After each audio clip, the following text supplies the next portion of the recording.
everyone.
Hello everyone, how are you?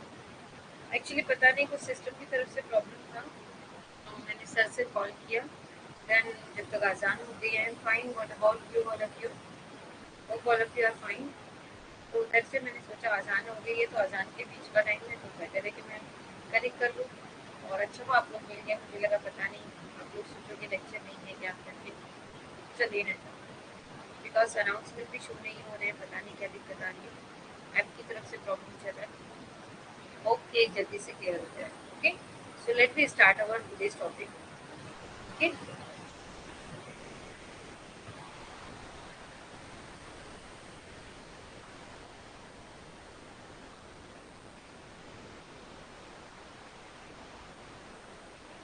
यहाँ देखते हैं हम लोग।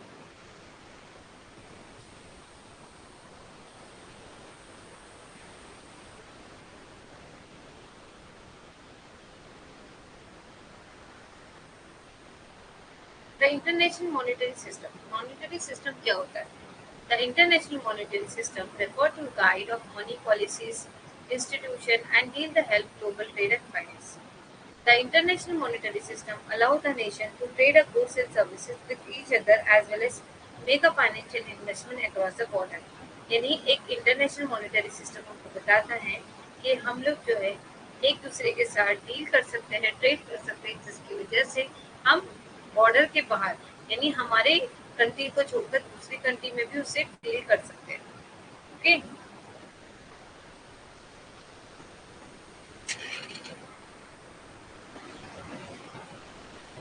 मैसेज का भी प्रॉब्लम बता रहा है। आई नहीं रहा लाइव का सेशन, तो इनकमिंग ऑप्शन आप लोग को मिल रहा था लाइव को ज्वाइन करने का session.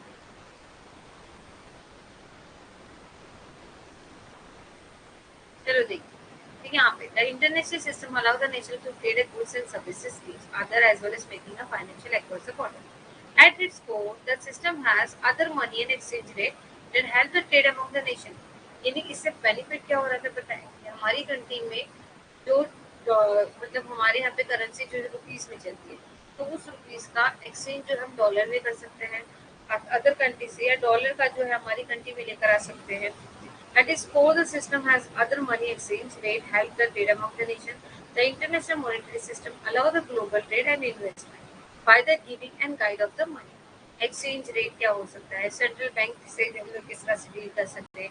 Global institution mixing economic policy across the border, stability and efficiency system are crucial helping a variable growth in the global economy. ये हमारे सिस्टम में आता है. तो यहाँ पर देखिए हम लोग आ जाते हैं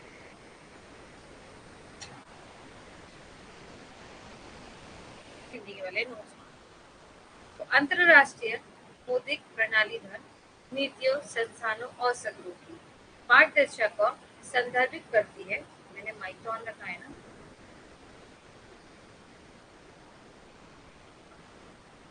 हाय good evening Isha.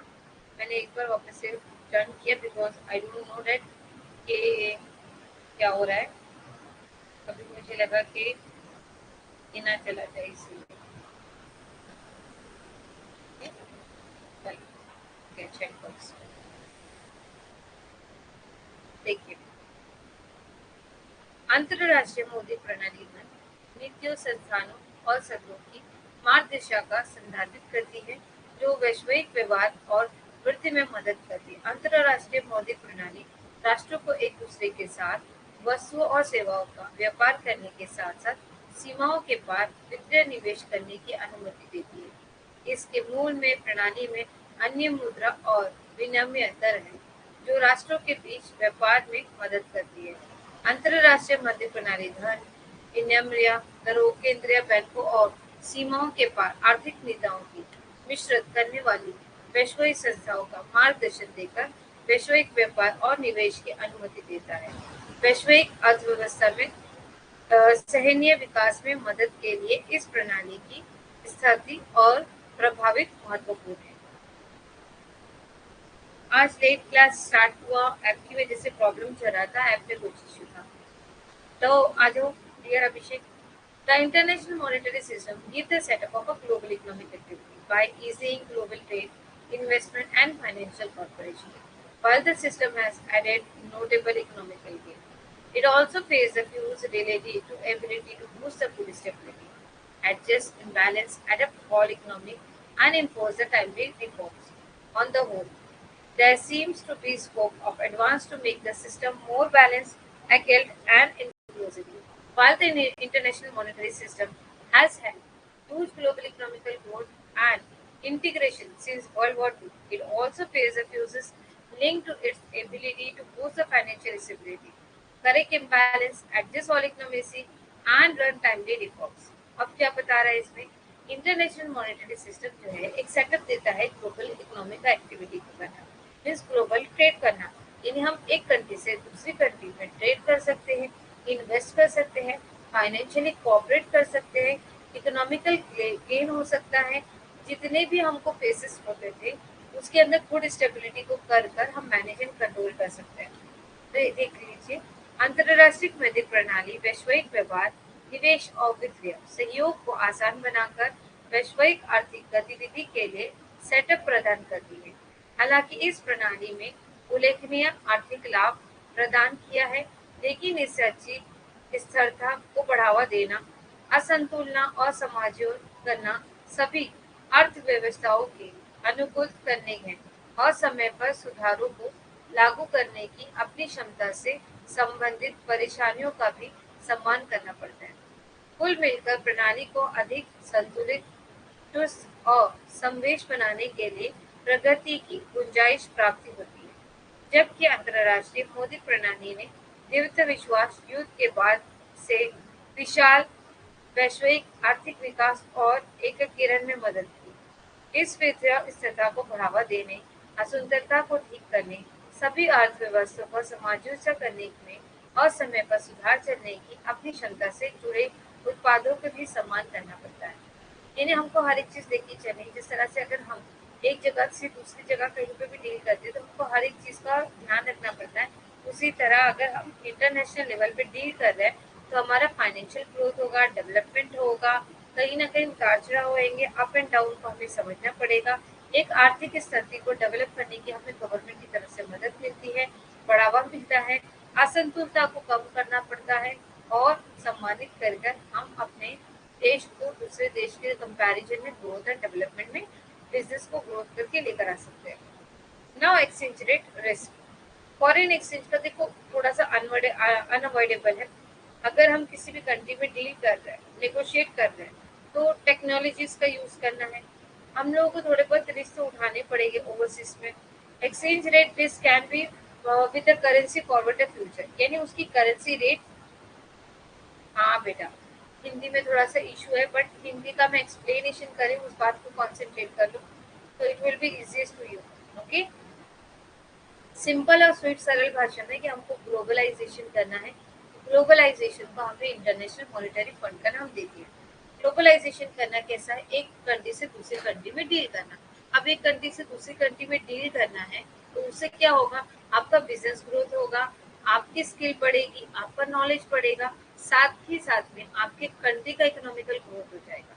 That is called economical monetary fund, international economical monetary fund. Okay, फिर आ जाता है एक्सचेंज रेट। एक्सचेंज रेट के अंदर भी हम उसको अनअवॉइड कर सकते हैं, बिकॉज अगर हम उसको डील करना है, अगर हमको एक कंट्री से दूसरी कंट्री में डील करना है तो ऑब्वियसली हमको रिस्क तो लेना पड़ेगा। We can not be say that कि वो करेंसी का रेट कम है। अभी अगर डॉलर वाले जो अमेरिका वाले हैं जब इंडिया से डील करते हैं तो उनको भी करेंसी का फेस करना पड़ता है, क्योंकि इंडियन करेंसी के हिसाब से अमाउंट अलग आ जाता है और डॉलर का रेट अलग हो जाता है। So it is a differentiate to the exchange rate. Thank you, dear. An ADR means an American Depository Receipt, where GDR means a Global Depository Receipt. ADR, also known as an American Depository Share, are listed in the American Stock Exchange. Global Depository Receipt (GDR), known as an International Depository Receipt. It is certified issued by the depository bank, which is possess the share of a foreign company and deposit it in the another country.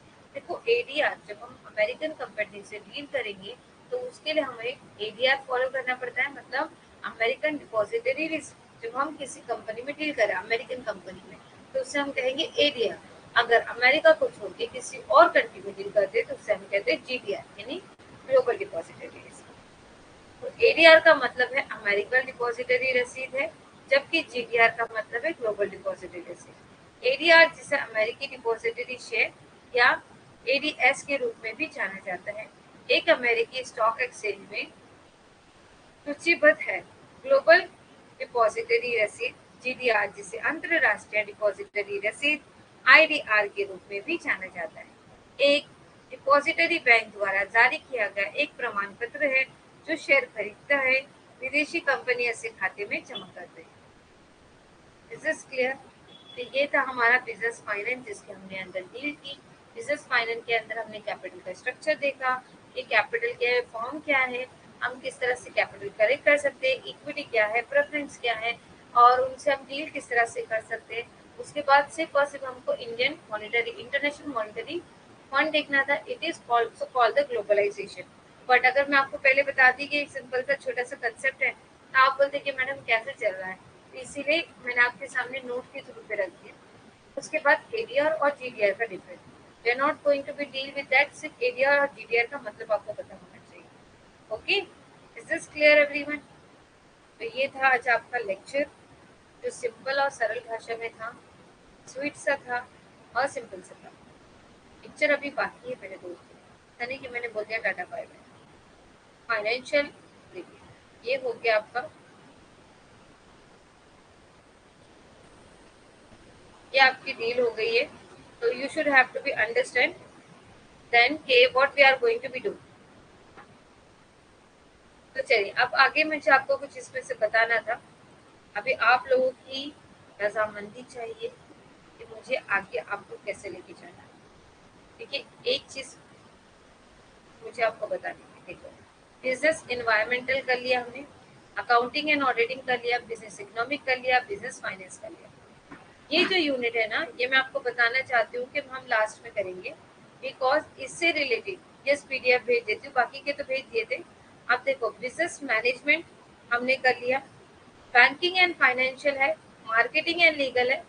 मैं सोच रही हूँ आपको, इसीलिए मैंने आपके सामने ये चीज सामने रखी ताकि आप इस चीज को देख लो और समझ लो कि मैं कहना क्या चाहती हूँ। ये जो चीजें है, ओके, पेन कहाँ से गई? ओके, अब देखो ये जो चीज है, यूनिट 1 हमने कर लिया, यूनिट 2 हमने कर लिया, यूनिट 3 हमने कर लिया, यूनिट 4 कर लिया। ओके, यूनिट 6 हमारी हो चुकी है। मेरा इंट्यूशन है कि मैं यूनिट 7 पे जंप करूँ आपके पास और यूनिट 8 पर। 7 और 8 के बाद 9 और 10 करने के बाद ये वाले टॉपिक पर आएगी, business statistic and business method. इसको मैंने लास्ट के लिए क्यों चूज किया है, क्योंकि ये मोस्ट मोस्ट मोस्ट इम्पोर्टेंट है और ये आपका पेपर 1 से रिलेटेड है। यानी अगर आपने पेपर 1 के अगर रिसर्च मेथोडोलॉजी के या बिजनेस स्टैटिक्स से जो डीआई के क्वेश्चंस होते हैं वो अगर आपने मिक्स कर दिए या मिस हो गए आपसे, तो वो आप मेरे पास यहाँ पर कंटिन्यू कर सकते हैं। तो यूनिट 5 जो है इसीलिए मैं आपको लास्ट में रखना चाहती हूँ। We are going to jump directly to the unit 7। Is this happy to you? चलेगा? Please let me no.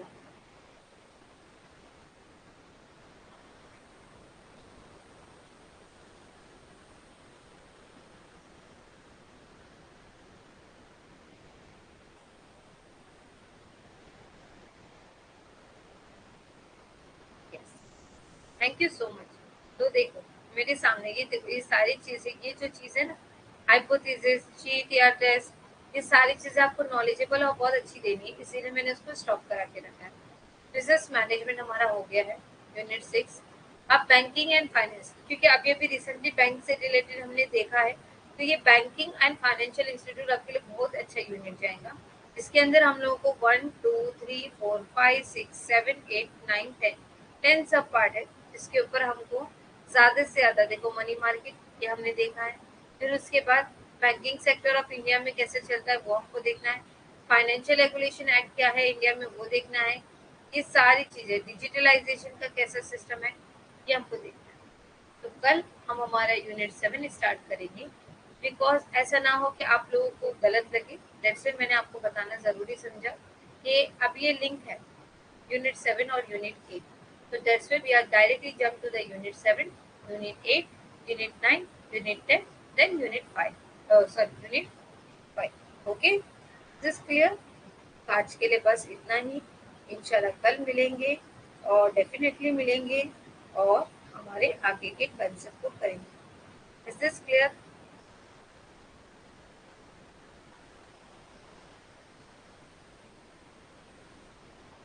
Any doubt? Syllabus देखो ना, मैंने आपके पास दे दिया। सिलेबस के अंदर हर एक के अंदर 10 सब यूनिट्स है। अभी देखो बिजनेस इन्वायरमेंट में इसमें हमको ज्यादा टाइम गया, क्योंकि इसके अंदर ये जो थे ना डीपली डीपली थे कंसेप्ट, इसके अंदर ही इतने सारे कंसेप्ट थे, तो इसमें हमको ज्यादा टाइम दिया था। ओके, उसके बाद यूनिट 2 भी हमने कर लिया। यूनिट 3 बिजनेस इकोनॉमिक भी हमने कर लिया। उसके बाद यूनिट 4 ये सारी चीजें हमने देखी। फाइनेंसिंग क्या होता है, कैपिटल स्ट्रक्चर क्या होता है, फिर टेक्निक क्या होती है बजटिंग की, वर्किंग कैपिटल को किस तरह से मैनेज करते हैं, इंटरनेशनल मॉनेटरी फंड आज हमने देखा। उसके बाद फॉरेन एक्सचेंज जैसे हम डील करते हैं ये हमने देख लिया।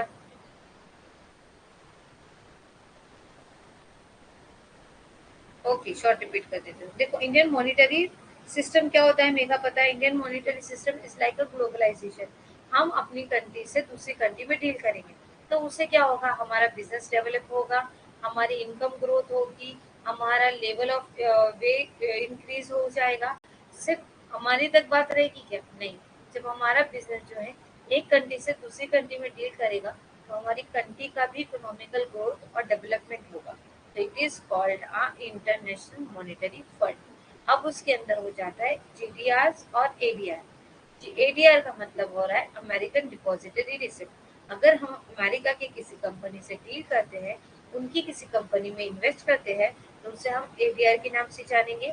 अगर अमेरिका को छोड़ के यू लंदन बोल दो और पेरिस बोल दो, स्विट्जरलैंड बोल दो, ऐसी कंट्रीज में अगर मैंने इन्वेस्ट किया, तो उसे हम कहेंगे GDR, global depository receipt. This is clear? यही एक कंसेप्ट था जिसके अंदर आर्बिटरी मल्टीपल कैपिटल बजटिंग होती है। लाइक हम देखते हैं कि किस तरह से पैसे इन्वेस्ट कर सकते हैं या किस तरह से डॉलर में एक्सचेंज कर सकते हैं। तो डॉलर एक्सचेंज में करना भी कभी रिस्की हो जाता है, क्योंकि कभी कभी हमारा फाइनेंशियल जो है, क्योंकि हमारी करेंसी जो है दूसरी करेंसी से अलग होती है, तो कहीं ना कहीं हमारी करेंसी की वैल्यू डाउन है, दूसरी करेंसी की वैल्यू ज्यादा है। हमारे यहाँ 1 रुपया है, वहां पर अगर $1 है या 1 रियाल है तो उसका $1 का 47 रुपीज बन जाएगा। सो it is called a dollar के कंसेप्ट में आ जाएगा मल्टी कैपिटल बजट। तो ये था हमारा बिजनेस फाइनेंस यूनिट 4। बिजनेस 5 को मैंने बीच में आपको कट करने के लिए कहा है। फर्स्ट में आपके साथ बिजनेस 6 पर हमने कर चुके हैं, बिजनेस 7 पर मैं आपके साथ जंप करूंगी। ओके, बिजनेस 7 के हिसाब से जो जो हमारी यूनिट होगी we are going to try to complete this thing. तो 7 और 8 को पहले आप फिनिश करेंगे, 9 और 10 को फिनिश करेंगे और उसके बाद हमारे यूनिट 5 पर आ जाएगी। Okay, so maybe 2 week, 1 week तो हमारे चला जाएगा बैंकिंग एंड फाइनेंस को लेकर। बीच में गणपति का भी उत्सव आ रहा है। So those students are willing to just went to the like Ganpati के उत्सव के लिए अगर किसी को जाना हो तो मुझे बता देना, वो दिन हम लेक्चर नहीं लेंगे, अदरवाइज सारे दिन लेक्चर होंगे। Okay dear, simple and sweet. So इंशाल्लाह देखते कल मिलेंगे। ठीक है, आज के लिए गुड नाइट, अल्लाह हाफिज, तकलिया और शब खैर और Sat Shri Akal. Bye dear, bye.